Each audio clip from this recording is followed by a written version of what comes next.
Pourquoi le prix d'achat des denrées alimentaires de première nécessité varie du jour au lendemain sur le marché, alors que vous avez pris exactement les mêmes choses à un prix plus bas il y a un an?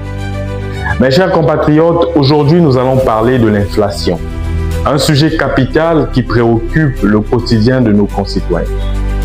On vous parle souvent de chiffres abstraits, mais personne ne vous dit que l'inflation, c'est un impôt invisible qui pèse sur les ménages congolais.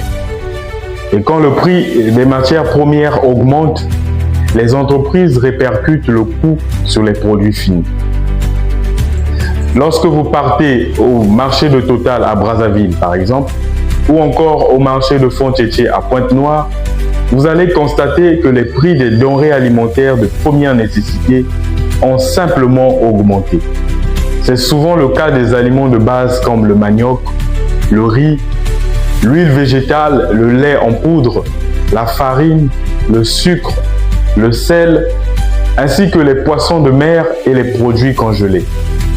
Pour mieux comprendre, prenons l'exemple des mamans qui vendent des poissons au marché. Elles ont remarqué que ces derniers temps, le transport de leurs poissons coûte plus cher, tout simplement à cause du prix de l'essence qui a augmenté à la pompe.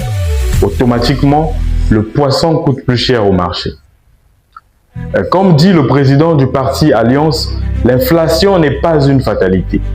Il suffit tout simplement de baisser la TVA sur les biens essentiels, d'augmenter le salaire minimum, de miser sur la souveraineté énergétique et de privilégier la production locale. Et le problème sera réglé comme un coup de baguette magique. En faisant cela, on peut agir sur le pouvoir d'achat et le coût de production des marchandises. Alors, n'hésitez pas à écrire en commentaire vos suggestions à ce sujet. C'était là votre humble serviteur, Dieu Veille Bag. Je vous remercie.